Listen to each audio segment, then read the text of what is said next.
Grand 3, protection des milieux et gestion des risques. Petit 1, des acteurs d'échelle variée. On peut parler d'un millefeuille de la protection en France parce qu'on est des acteurs à différentes échelles.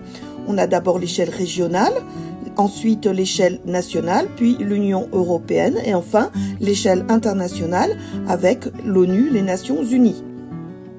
Les citoyens peuvent agir à leur échelle. Vous pouvez ainsi trouver un quiz pour définir votre profil éco-citoyen sur le site de l'Agence de l'environnement et de la maîtrise de l'énergie, ADEME. Petit 2, la prévention des risques. Les catastrophes ne sont jamais une fatalité, même s'il y a des aléas naturels à l'origine. On peut donc avoir une culture du risque, c'est-à-dire se préoccuper de prévenir les catastrophes. Un exemple ici, avec une fiche d'information en Guadeloupe pour prévenir le risque tsunami, il est indiqué la zone à évacuer. En ce qui concerne les aléas technologiques, on a les sites Seveso, qui sont des sites industriels dangereux, surveillés par les autorités publiques par le biais de plans de prévention des risques technologiques. Et cette surveillance fait suite à une grave pollution chimique dans la ville de Seveso en 1976 en Italie. Cette carte nous permet de visualiser la gestion des risques en France avec des plans de prévention des risques naturels et des centres de surveillance.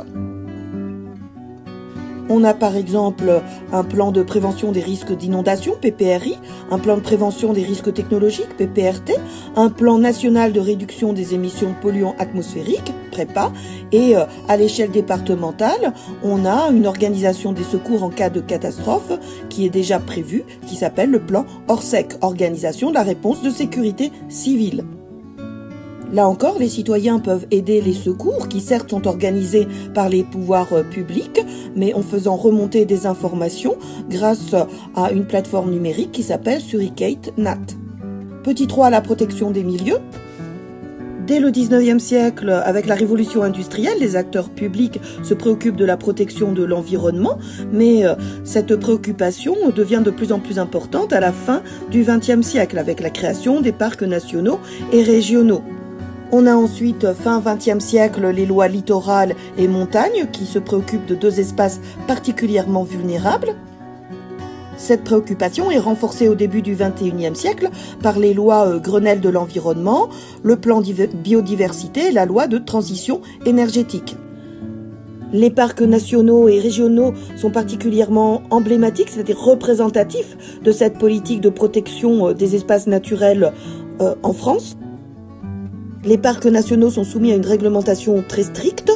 Dans l'espace en vert foncé, on a le cœur du parc, c'est-à-dire une zone de haute protection de la nature où il ne peut y avoir aucune activité économique, même touristique.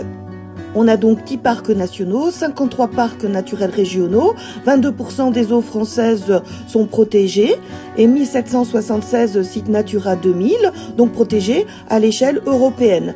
Et les cœurs des parcs régionaux sont donc sanctuarisés, c'est-à-dire qu'on a une protection totale de toute action humaine pouvant porter atteinte à l'environnement. Cependant, cette politique de protection de l'environnement se heurte aux intérêts économiques. On a ici l'exemple du projet touristique Center Park qui devait créer de nombreux emplois, au moins 700, mais il y a une protestation des partisans de la protection de l'environnement parce que cela va détruire une partie de la forêt. Finalement, le projet a été abandonné, mais en même temps, cela signifie qu'il n'y aura pas de création d'emplois. Le projet de grand contournement ouest, à proximité de Strasbourg, a pour objectif de décongestionner le périphérique de Strasbourg et donc, entre autres, de faire diminuer la pollution de la ville de Strasbourg. Cependant, ce projet se heurte à de nombreuses protestations, celles des protecteurs de l'environnement, celles des agriculteurs et aussi celles des habitants des villages à proximité. On voit donc qu'il y a des tensions importantes entre les différents utilisateurs d'un même milieu. C'est ce que l'on appelle des conflits d'usage. Et c'est pour ça que l'équilibre entre société et environnement est difficile. On a vu qu'il y a en France des milieux à protéger, des risques à gérer. Ce sont des acteurs nationaux, européens, voire internationaux qui en ont la responsabilité. Ils mettent en place donc des plans de prévention, de gestion des risques et protègent plus particulièrement certains espaces.